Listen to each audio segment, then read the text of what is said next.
Happy Sunday and welcome back to the Scaries Podcast. I'm your host, Matt Rossi, and we are back on another Sunday to hear your scary stories from the weekend and do our best to help you through them.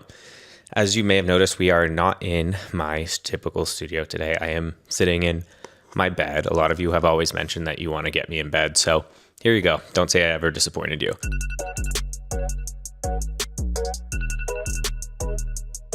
I am so excited because today actually marks the 20th episode of the Scaries Podcast. We have been doing this since April of this year. It is now the end of July. Actually, by the time this goes out, it's going to be August, which is so crazy how the time has flown. This has been quite a crazy journey. I think I had this idea in January when I quit my job and then just immediately started acting on it. And to see just how much progress we've made since then is really incredible. And I'm going to get sappy here, but 20 is not a small number. I mean, it depends. Are we talking body count or are we talking podcast episodes? But it's not a small number. And I'm really excited to celebrate it. I wanted to do something a little bit special today for you guys, and no, not just by getting in bed. I actually wanted to share a few stories that I've never talked about. I think we've had on a lot of different guests. I've told different stories, and what you guys seem to really resonate is a lot about me and kind of my journey, not just with content creation in life, but in the 29 project and all that, but really with coming out and coming to terms with my identity.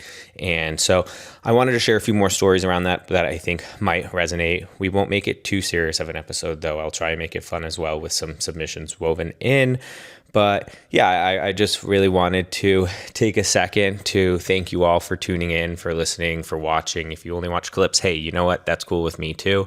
But for all the support, the words of wisdom, for those that have written messages to me saying that this podcast has impacted them positively in any way, whether that's a laugh or whether it's feeling represented as someone in the closet, a bisexual man, really whatever.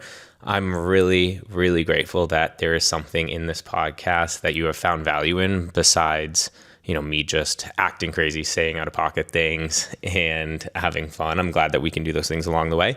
But again, very grateful. And then obviously, if you've been following along me on my social media accounts, you may know, and I've actually mentioned it here, that I will be moving to New York City. And you're like, well, what does that mean? You have a studio here in Boston. I'll give you guys some updates on kind of where I stand with that whole New York City move, what's going to happen with the podcast.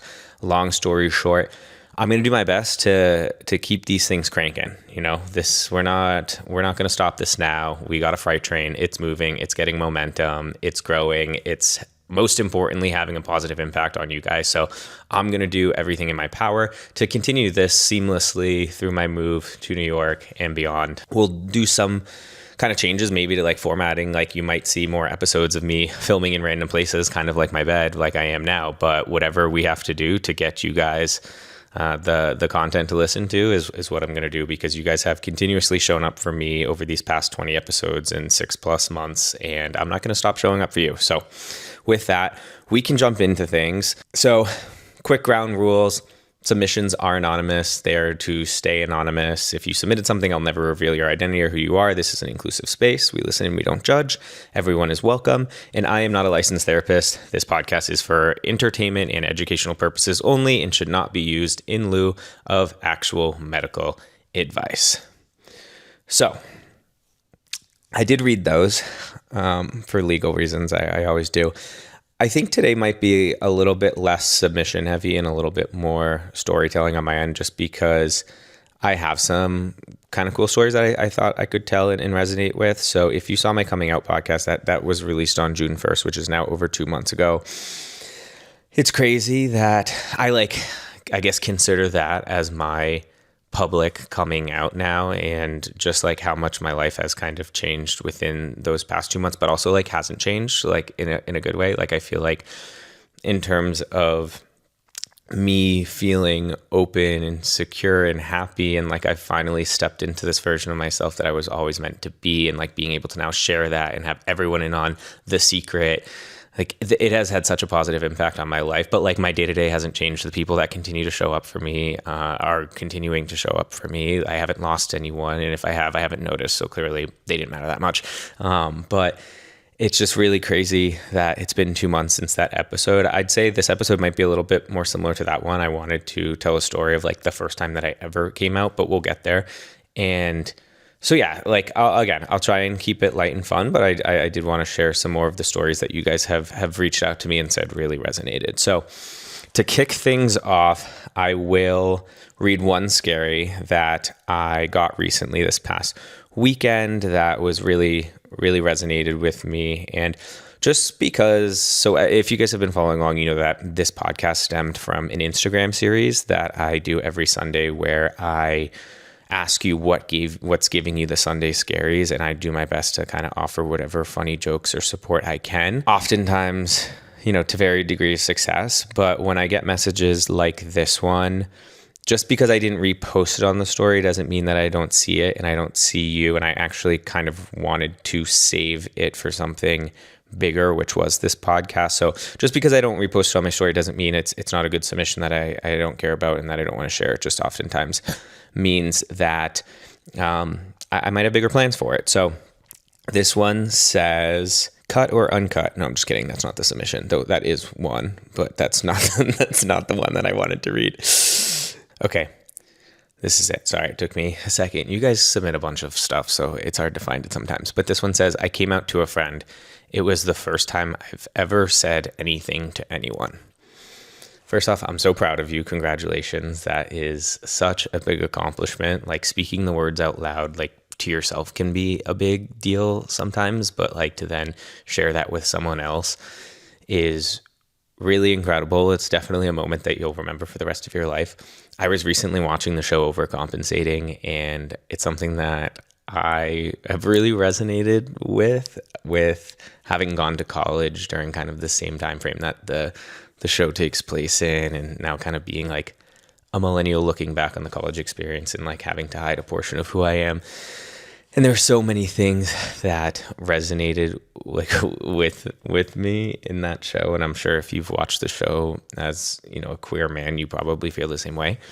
But one of the powerful moments was towards the end of the season was when Benny comes out to his friend. I forget her name. That's kind of awful, but he comes out to her and just like saying that out loud for the first time and having like for the first time, yes, it's scary, but like an ally, like someone that you can just like finally start to be yourself with. I feel like I didn't know who I was until I came out to someone. Like you have this thing that you've bottled up and hidden and you know it about you, but like to then see yourself naturally manifest around someone that you don't have to keep the secret from, it's like really telling to yourself. Like you kind of start to be like, oh wait, this is who I am if I didn't have to be inhibited by this thing.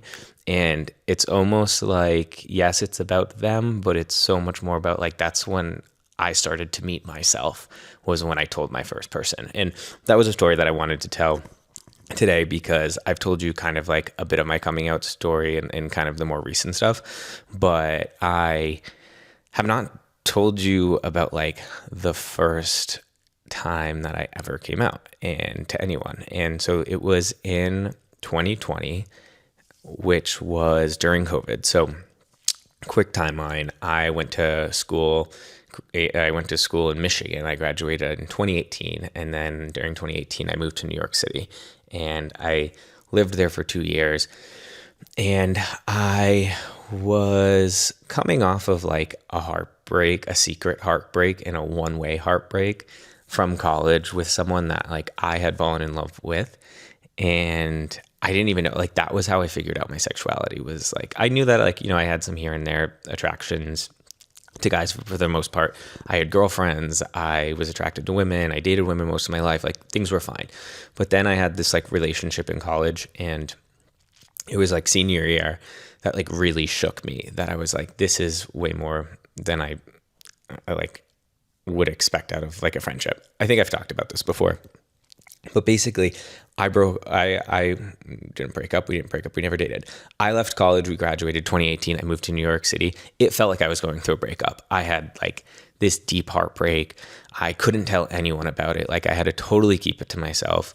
And I basically like kind of hated my time in New York because I was meeting all these people and I was like dating some, but like I wasn't having this like super fun experience of like graduating, moving to a new city, meeting this whole new pool of people that I could date and hook up with. Like I kind of had that, but I was so like heartbroken for most of it that it really just sucked. Like it really tainted the experience, albeit I also was working in Westchester, which is 2 hours north of the city, and commuting a total of 4 hours each day. So, and like I had no money, like all my money was going to rent and trying to live there. And I was like losing money. I was like going into my savings. Like nothing about living in New York City was fun. And this is important because I'll talk about it now, because obviously I've told you I'm moving to New York. You're like, wow, Matt, you hated it so much. Why are you going back? We'll get to that. But while I was in New York, I was working at Pepsi, and at Pepsi I started to meet new friends, and like some of which were like gay men. And this was the first time that I started to like actually have friends that were gay men, and they were awesome. Like it was just like I commuted every single day with them. I was on similar teams to them. Like we had a greater group of friends that like we all hung out with like after work. They were my coworkers. And it was through like kind of hearing about their experiences. I mean, these men were like high achievers too. Like they were putting on the Pride Month events at work, and they were bringing in speakers, and they were always being advocates for LGBTQ plus, like in our marketing efforts and everything. So on the flip side, like they were also ones that brought me to like my first gay bar. Granted, I was like so in the closet then, like it was more just like, I just went in, like, yeah, I wasn't hooking up with anyone. Like it was just curiosity. And so like, I remember like going in there and one of them being like to me, don't worry, Matt, no one's going to think you're gay. Your shorts are way too long. And they were long cargo shorts down to my knees with like the pockets on them. They're like, don't worry, honey. Like no one's going to think you're gay. But yeah, like that was kind of like my first exposure to it. I still never came out to them, which is interesting because you'd think like, oh, this is someone like you.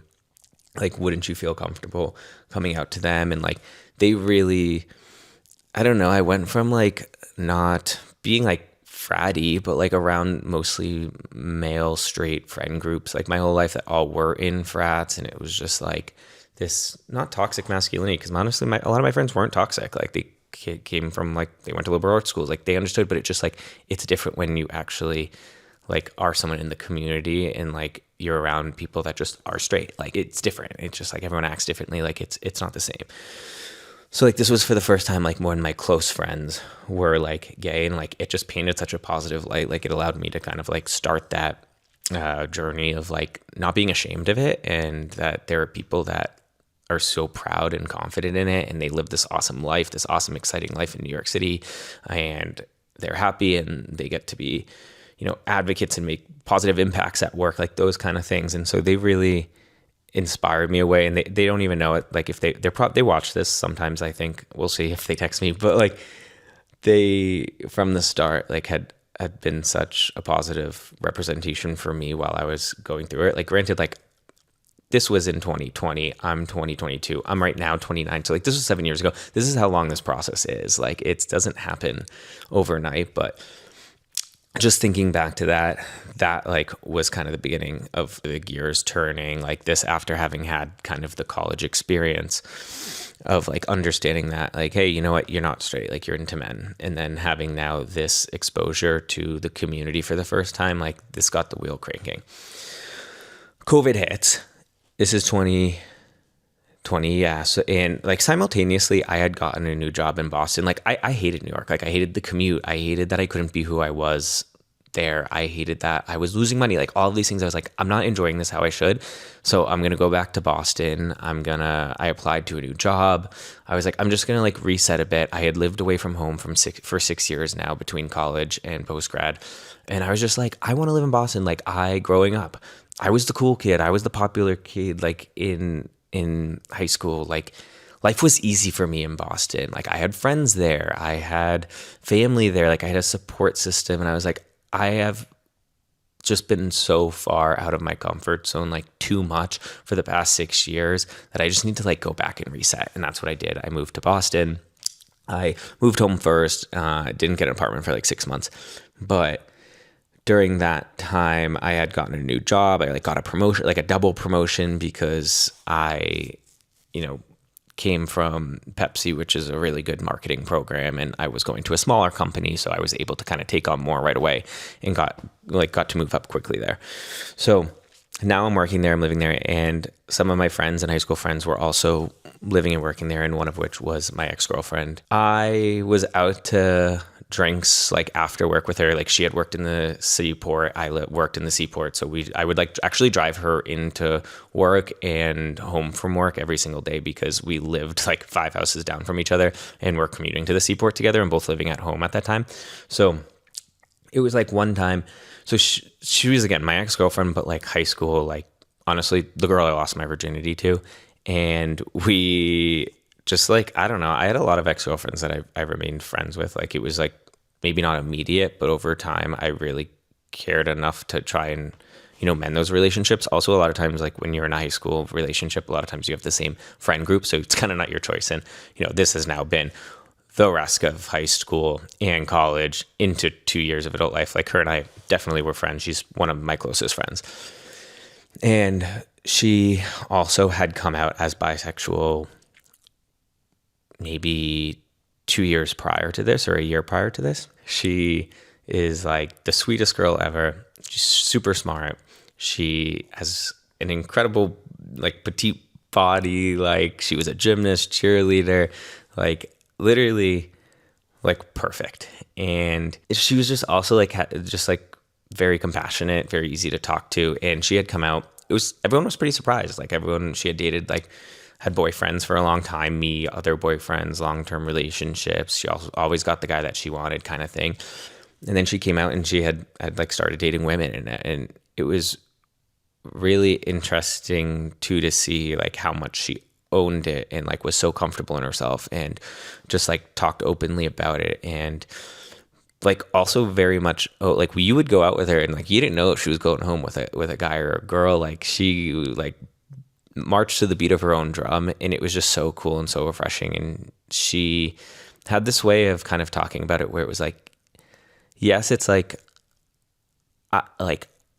it's like not that deep. It's like, I don't know, it's whoever I'm feeling like I'm dating around. Like this is who I date sometimes, this is who I hook up with. I might end up this way, I might end up that way. Like it just like didn't matter. She just like was winging it, and it was so refreshing to see. And at this point I was like, like maybe that's what I could be. Like I didn't really know. I'm like, I know I had feelings for guys. I've had feelings for girls. And so her and I were out to drinks one night, and I don't remember how we started talking to it. We had like a few beers, and I remember just telling her like, yeah, like I looked at her and I was just like, I'm like, I think I'm bisexual. Like I think I'm into guys. Like, and she like grabbed my hand and like started like tearing up. I started tearing up, and we just like kind of had the conversation. And like I didn't really know anything at this time. I was just like, I see you. And it's like I think one of the big reasons why I felt comfortable coming out to her was like, one, she was in this identity that I was starting to realize could be me. And then also like I had been physically intimate with her. Like I lost my virginity to her. Like I knew that she would like kind of trust me, like that she wouldn't, again, there's the stigma in bi erasure that it's like, oh yeah, like a bisexual man is just a gay man in denial. That could be true sometimes. There are some people that's kind of their journey and their path. And I've said this, like I don't know what mine is, but like just in that moment, seeing someone that could represent something that like was so confusing to me, but like she just did it so clearly, and that was why I just felt so comfortable. And she believed me, and she kept that secret for me. Like, I mean, she also like totally empathized with me. I would say like her and I both like came up from similar backgrounds, like, both went to colleges, both were kind of, dated whoever we wanted. Like, we were a hot couple. I will agree. I will admit that we were a pretty hot couple. But like we just like were very similar, and then for us to both like have come out or like be in this identity that like really blurs the line of this like picture perfect ideal of like maybe what other people saw in with us. Like it was just, I don't know, I just could really relate. So she kept that secret for years. I didn't start like coming out to anyone else probably till, so that like, let's say I was 23 at that time, 24. Don't think I told anyone else till like at least 2 years later. And that was messy. I also like told another friend like on a weekend in the Hamptons, like I got super drunk and I had just hooked up with her friend that was a girl. And then for some reason, like I was just talking to her and just like broke down and like cried and said like, like, bye. Like I remember like the scaries after that night. Like there are no worse Sunday scaries than a Sunday scary after you got drunk and told someone about your sexuality and come out to them. Like that is a scary Sunday. And I had plenty of them.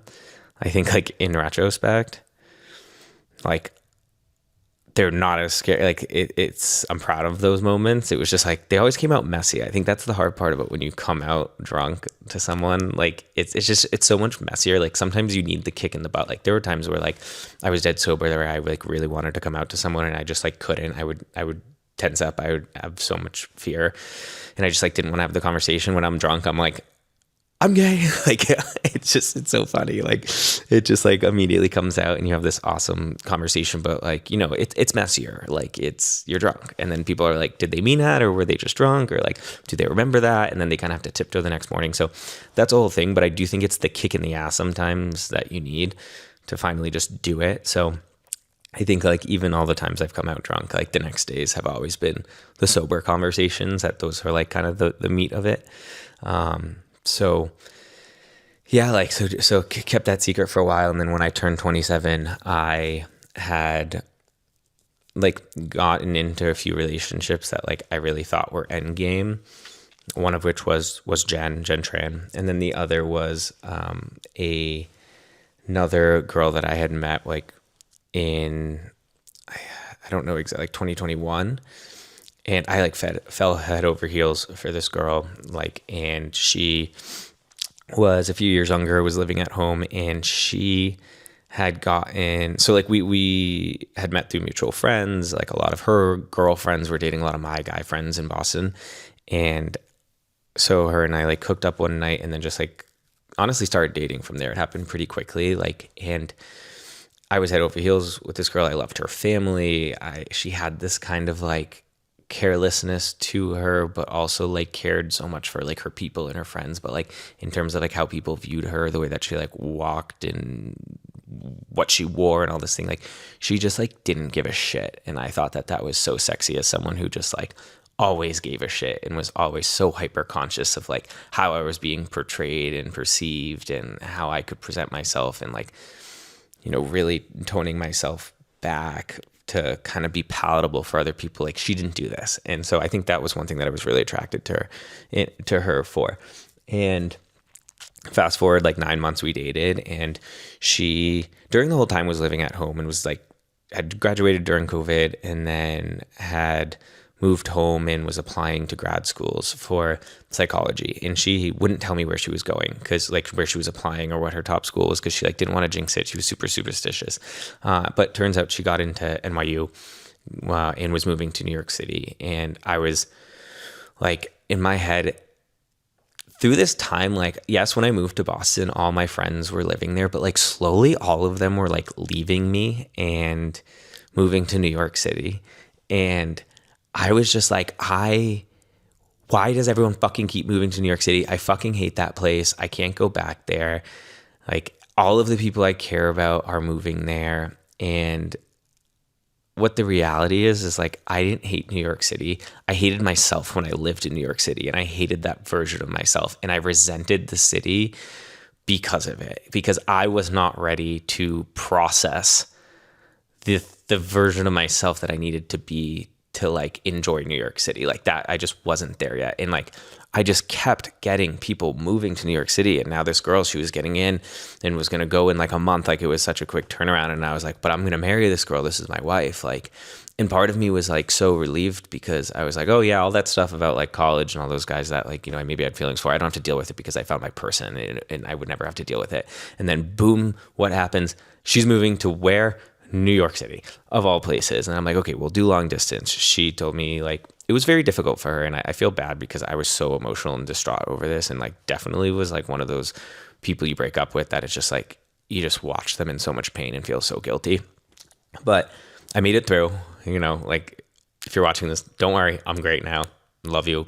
All good. Like, it's hard to put someone through that, but if they have the right tools, they can grow from it. So that's what I did. And so she moved. She told me she didn't want to do long distance, which was fair. Long distance is a recipe for disaster.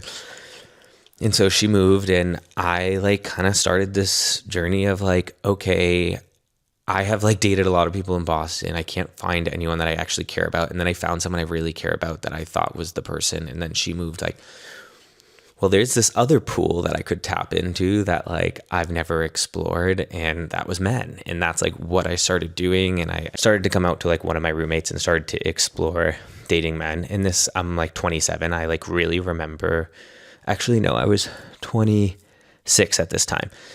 And this was like, I was still living in a 4-bedroom Southie apartment with all guys, and I'd come out to one of them. And so then I, for the first time, like was like, okay, I'm gonna date men. So I downloaded Grindr. I put in, obviously no pictures. Like, I wouldn't even like share pictures. I just put in like my age, my weight, like fit, and then like bi, right? And for a while, I just like talked with people, talked with guys. I didn't really have any intention of like meeting up with them. I just would like kind of mostly like talk to other bisexual guys and try and like get their experiences, just kind of like, hey, this is how I feel about things. Like, is this how you think about things? And it was just like anonymous. Like, I wouldn't even ask them their names. They wouldn't ask me anything. And it was just like, almost like, I guess I would have just used ChatGPT nowadays to have the conversation that I would have with them, but it wasn't out yet. But yeah, so I was just like chatting, and I had met this one guy, and him and I started chatting a lot. And this was like kind of like the first time I was ready to meet up with someone. And granted, like to this day, like I had like kissed guys, like but like when I mean kiss, like as a joke, like I had, which is like, oh, I kiss guys as a joke. What a weird joke. Yeah, I don't know. Straight guys like to do that sometimes. But I'd like kissed a guy in France who was like one of my friends. Like it was our last day, and like one, it's Europe, so they kiss each other anyways. But like two, him and I like had kissed, and then I think I like, I don't know, here and there like kissed best friends wasted. Nothing like romantic. And I decided to like meet up with this kid. I won't go into too much detail on him because I don't want to like talk about someone else, but especially like in a public forum, like, sorry, I've gotten my hand slapped a little bit by talking about my relationships publicly on a podcast. Sometimes I forget that you guys actually can see this. So I'll be respectful. No, I'm just kidding. I don't care. I'm going to talk about you. If you hurt me, I'm going to talk about you. But this guy did not hurt me. He's harmless, so I won't speak anything ill of him. But yeah, if I start doing that, then I become undateable. Just kidding. I get known as the guy who will talk about you on his podcast if you piss him off when dating him. But anyways, no, sorry. So great kid. Not really about him. This was like all about me. Like I was like, okay, I'm gonna like, we kissed. Like we would just like meet up and talk like in the neighborhood. He lived nearby. And then like we'd kiss. Like I remember like the first time that we like hooked up, where it's like we touched each other, the details. And that was like, okay, yes, like I'm into this, like I'm attracted to this. I know that this is what I'm into.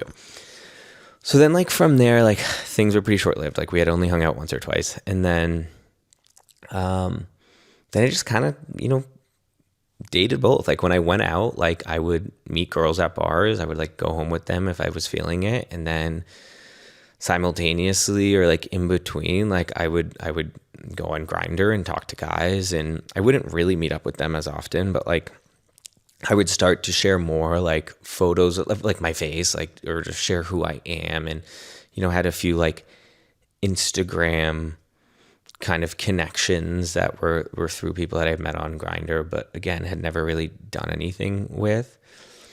And then this was like probably the summertime of 2022. And so my lease was coming up in September, And I had only hooked up with that one person and then basically went back to dating women. But now like our lease was coming up. Two of my friends were like moving, one to New York, one to Florida. And I just like didn't know what I wanted to do. Like I was still heartbroken. I was like, do I need to move somewhere else? Like the dating pool here in Boston sucks. Like I want to go and I felt so envious that like my ex was going to this whole new dating pool in New York City and was just like, she's going to meet a million new people. And I'm like still stuck in the same pool that like kind of sucks. So I was like, I moved home. Like I moved into my parents at this point had sold the house that I grew up in, and they have this little townhouse with an upstairs apartment, a downstairs apartment. It's actually where I'm living now. It's not here. I'm at the lake house, but they kind of just have it as like a crash pad for anyone. Like they stay there a few nights of the week. I stay there a few nights of the week, but their primary residence is honestly this lake house. That's like, this is what I consider my bedroom. Like home is where we spend the holidays now, and that's up here at the lake. And this is like the bedroom that I put time into decorating, and I try and spend as much time up here as I can when I'm not in Boston. And then we have this kind of like townhouse in the city, and that's where I'm living in between the moves. So like this is the first time that I moved back there. I've now done this twice, and that's important to note because what I found, spoiler alert, is that every time I moved home and like kind of took this break, I came out like leaps ahead of where I was. Like just like taking a second to pause and hit a yellow light and just like move home if you need to, reset, get your bearings, like not make an emotionally rash decision. Cause I was ready to move to Austin. Like I was like, I'm going to go anywhere, but I moved home. I did end up traveling. I went to Austin, and then I was still remote from COVID at this point. So I went to California for the month. I brought the dog. It was Kirkland and I was like, I'm going to move to LA, but like, let me go for a month first. And I went to San Diego for a few weeks in LA. And that's actually when I met like Annika and Billy. Like we tell that story of, I think like if you've watched their episodes, they've both come on. That's when I met Annika and Billy. I had been linked up with some of my Boston friends. And when I was doing this like midlife crisis, post breakup, like move to LA while like processing coming out and like starting to hook up with guys, like that was when I met them. So that's why they're such awesome friends. Again, they didn't know it, but like that was this time in my life. And so I was out there for like a month, and I kind of got cold feet. Like I think what I realized was I was going to be running away from kind of myself and like my problems, and that like going to a new city.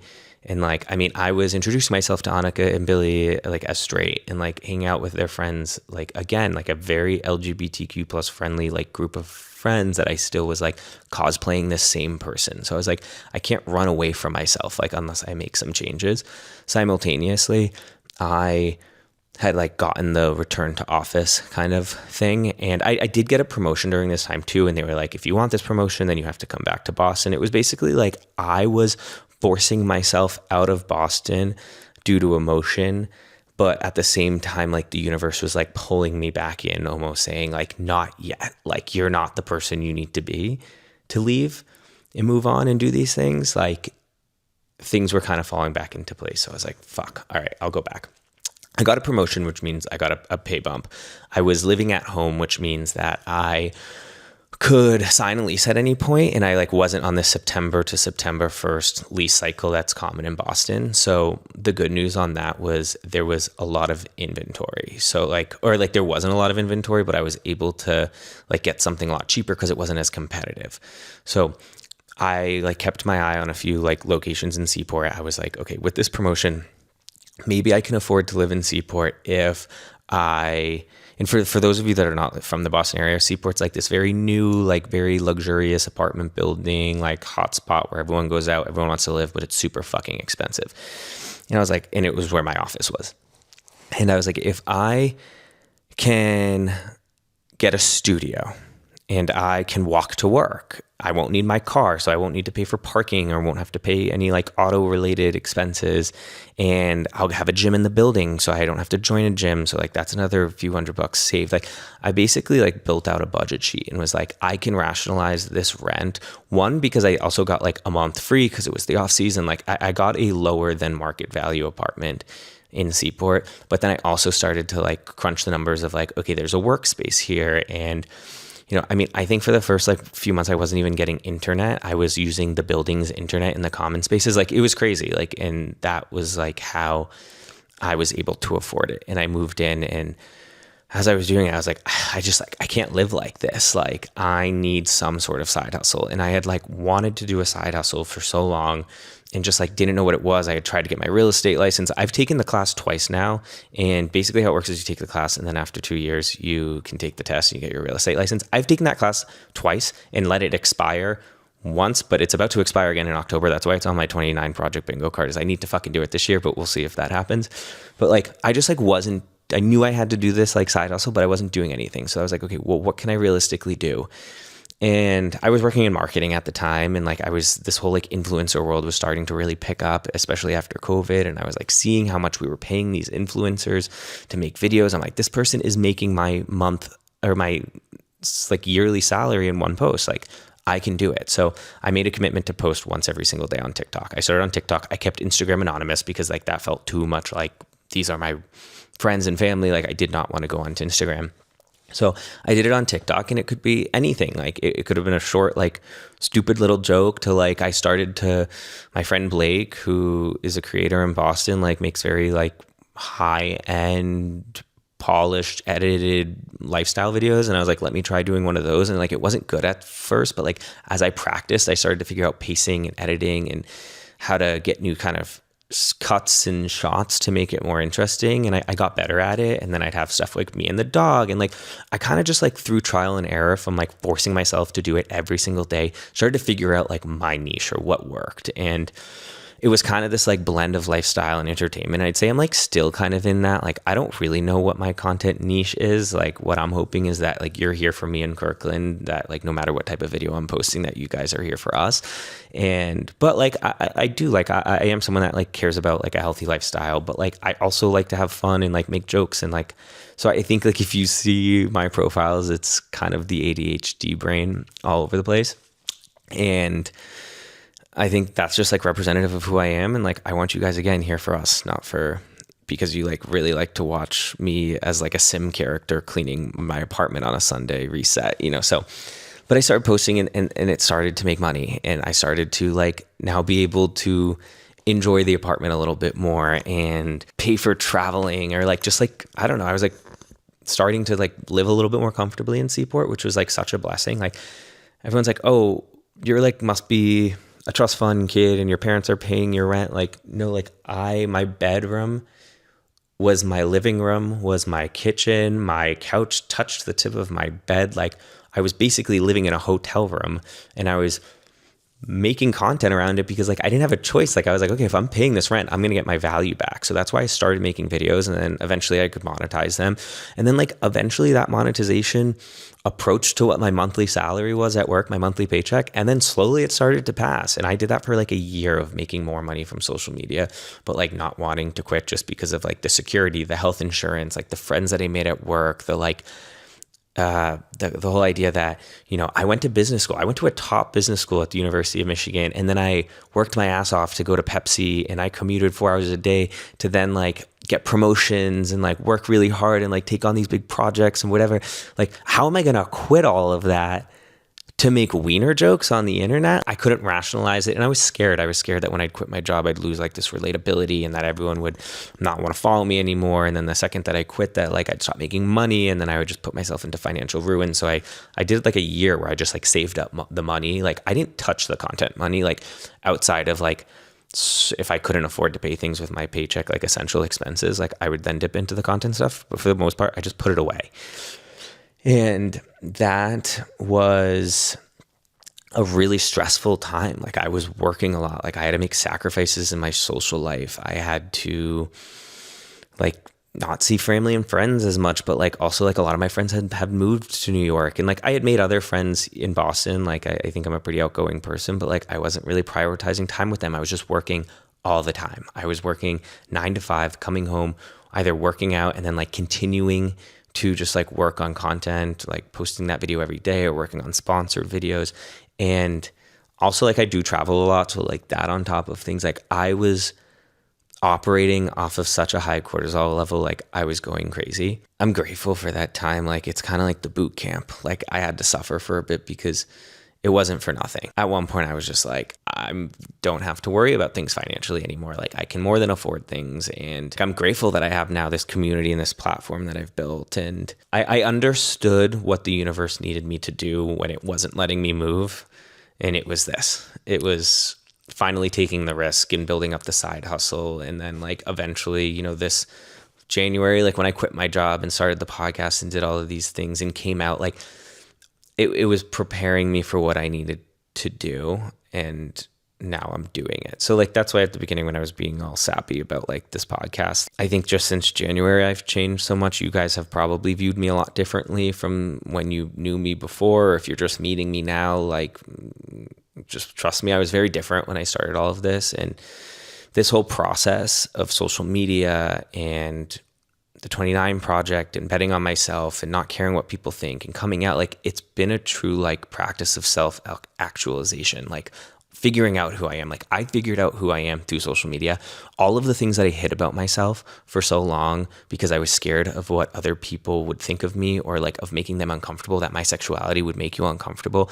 I stopped giving a fuck because when I started to show little lights of who I was on the internet, it was finding the audiences of people that were going to support me and that were not just going to like want me to be like gay, bi, whatever, like, but support me and applaud me for that. And then like, that's what they did. Like you guys helped me come out. Like, yeah, like I post thirst trap shirtless pictures sometimes, but like you guys like cheering me on along the way, like that made me okay with who I was, like, and not just okay, but like proud of it. Like I always say that it got to a point where I was more ashamed to be in the closet than I was ashamed of who I am and my sexuality and who that might upset and what people would think, especially after, again, like I went on TV on The Bachelorette and like had this very heterosexual exposure publicly. Like it just like, it was confusing. I knew people would make fun of me, like laugh at me, but you know, they already did anyways with that whole show. So like it didn't matter. And I just decided to be who I am. And yeah, like now that's why I feel like I'm ready to move. And it's not to leave Boston because Boston has done so much for me, but it's really like I've become that person that I needed to be to retake on New York City. Like all my friends live in New York City.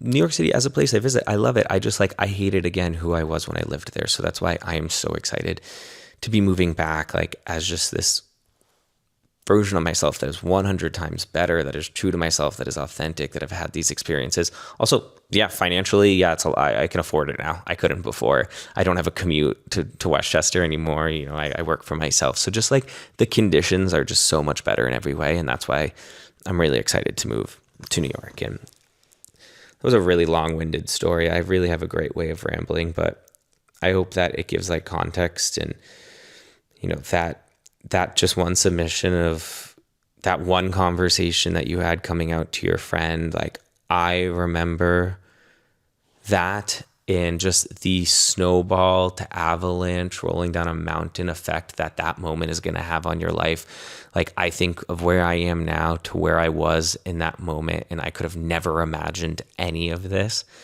Like you should be so fucking excited that you just started that little snowball and started rolling it down the mountain, because soon you're going to become an avalanche. Hopefully that's like a good analogy. I don't know if being an avalanche is bad. You might not, an avalanche that you're not going to smother anyone below, like a safe avalanche in the woods that doesn't hurt anyone.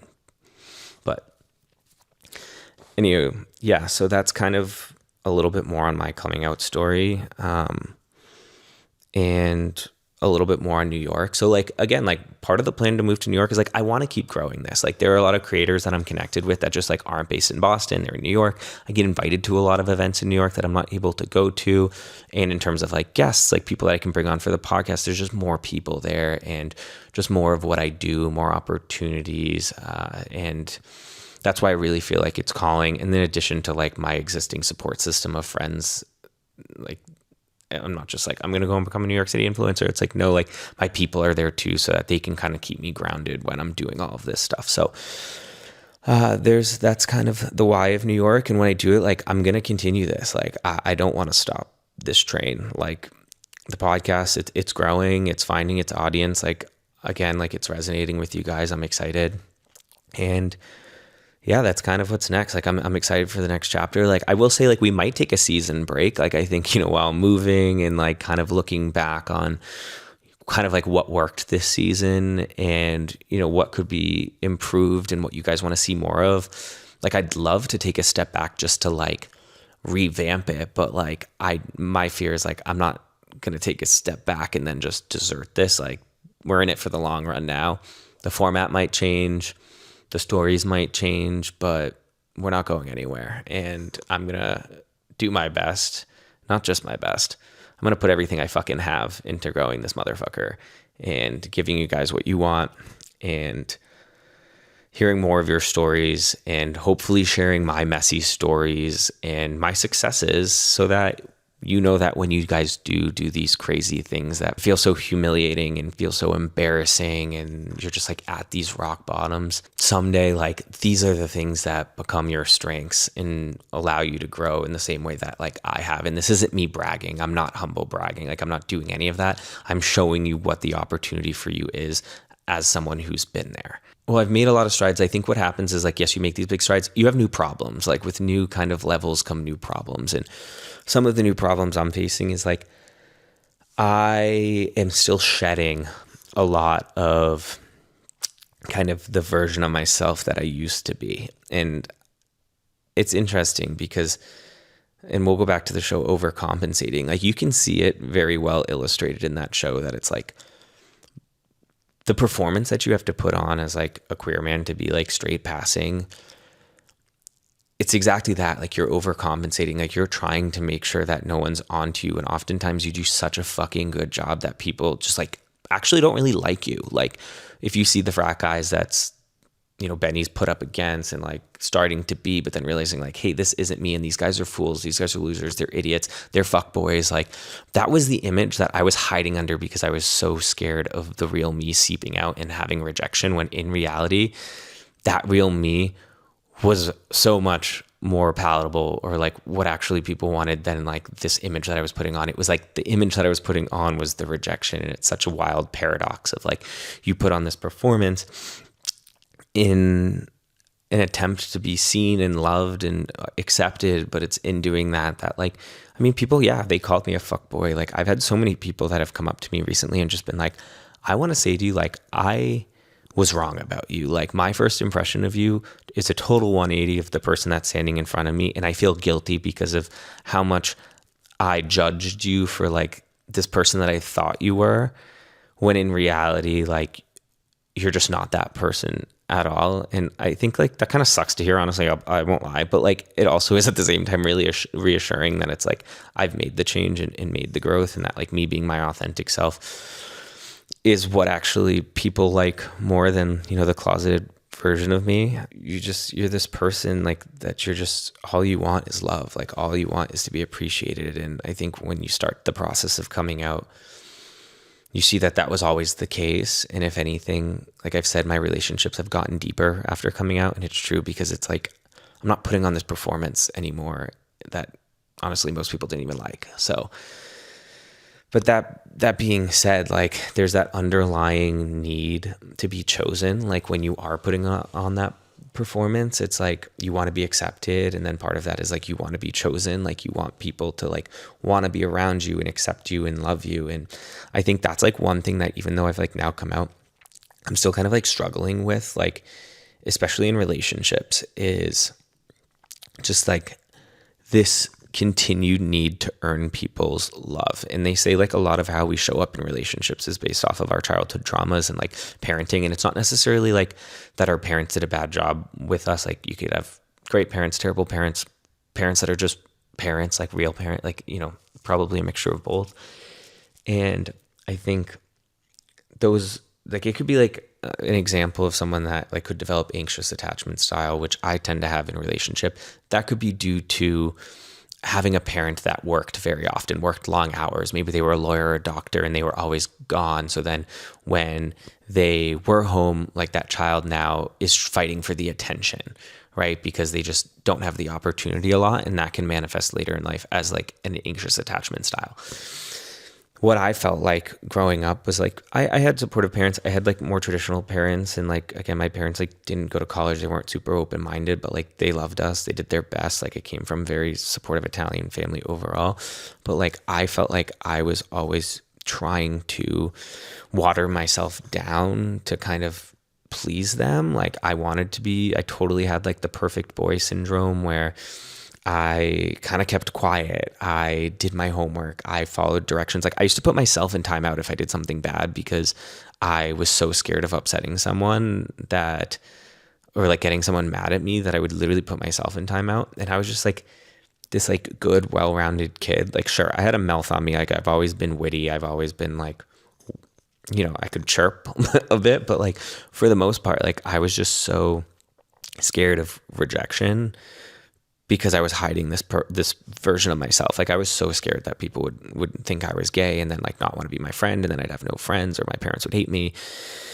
And so like I worked really hard in school and I tried to be as well-rounded as possible. Like I did the sports. I wasn't very good at them and I hated watching sports. That was a red flag. But like I just like did all the things. I was vice president of my class. Like I got into the good school and then I got into the good job after. Like I was living a life for so long that just while I was in it, I knew I wasn't meant to be living in it. It was like living someone else's life in a way, because I was so scared of upsetting other people with who I really was, in the version of myself that I was. And I wouldn't speak my mind, and I wouldn't, be expressive, like too expressive, because I was scared that would tip people off, that I might not be straight. And yeah, I just like spent so much of my life watering myself down and just living this life that I didn't want to live. And that's why, like, with this whole 29 project and coming out, like, I don't want to fucking do that anymore. I'm not going to do that anymore. And I have taken off that mask, and in doing so, like, yes, I am enjoying life so much more, but it's kind of like when you move a couch or a piece of furniture that's been on a carpet for so long, you move it, and like where the leg was on the carpet, you still see a mark, right? Like it takes time for that mark to become regular carpet again. And that's like kind of how my brain works. Like I spent so much time caring and people pleasing and monitoring my voice, my tone, my expressions, and like spent so much time winning people over and putting in more effort than I'd get in return, that like that's something that I'm still unlearning. And it's really manifesting in relationships. It's like this need to like earn people's love. And I've had relationships that they kind of treat me like shit, that like I just like then double down on, because I get anxious and I'm like, I need more. Like, oh, they're pulling away, like that maybe I need to put more into it. Like I need to win them over more. And that's been really toxic. And with like even social media, sometimes I feel like I'm like, am I being too much? Like, do I need to talk in every video? Like, am I being annoying? Like, is someone going to follow me, think I'm annoying, and then unfollow me? Like, maybe I should just like post a video with music and that's it. And then those videos don't even perform. So it's like these anxious thoughts in my head where I'm like, oh, I think I should do this. And then I water myself down. That's like making things worse. Like, so it's just, I'm still unlearning a lot of it, but I'm trying to like kind of remember this and like have grace with it, with myself. And yeah, it's just like, it really permeates in every part of your life. And while I have made such strides in accepting who I am and coming out and all that comes with that, like, I think I thought like, oh, once you come out, like life's going to be perfect. But like what I'm realizing is, yes, it's so much better. I'm so much happier, but like there are still things that have left their impression on me from that whole experience that now I'm navigating in this new world, in this new life. And, we're going to do our best to kind of work our way through it. But yeah, that's kind of where we're at. So I think this was a record episode of having only read one submission and then me fully talking everyone's ear off. Luckily, I filmed this alone, so like there's no one even in here that I talked. They didn't have to listen to me. It's just you guys. But I think we're probably at time, honestly. But yeah, new record, 1 submission read in the entire episode, and then just me yapping about my life the rest of the way. But hopefully this was an exciting episode for you, or at least a more vulnerable side of me that you might be able to resonate.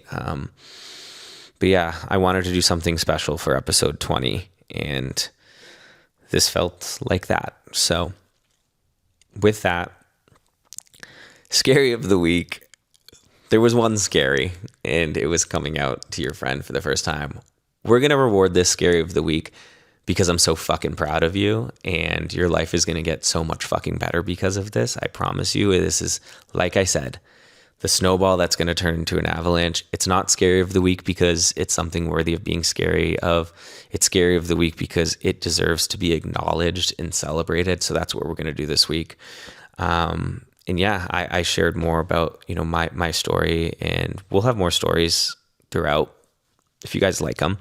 But yeah, again, I just want to thank you guys all. Like, this podcast is so much more than a man with a mic and a yap. Like, it really has been, in a way, a version of my therapy and my self-actualization to who I am, and becoming proud of who I am, and using that as a way to help other people. So whether you're a new listener or you've been listening since episode 1 or somewhere in between, I appreciate you. I love you. I thank you. Kirkland loves you too. He's sleeping right now, but I ask you to do one thing for me. In order for me to keep this going, like, I need you guys to hit the like button. I need you guys to subscribe, follow, send this to someone who you think it could help. Write a comment. Do whatever you need to do. Just engage with me. Help support this podcast so that I can help support it and support you in doing so. You don't even have to follow me. Just follow at the Scaries Pod. If you have any scaries that you want to submit, you can submit them on my Instagram story every Sunday, or at the link in the bio for any of the Scaries social media accounts, or you could email them to thescariespod@gmail.com. There are so many ways to submit your scaries. I hope you all have an incredible week. Thank you for showing up. Go maybe get some Gatorade, rehydrate. Don't overthink what you said last night at the bar. Send this on over to someone who might find it helpful, and enjoy your week, and go make some more scaries. We'll see you next time.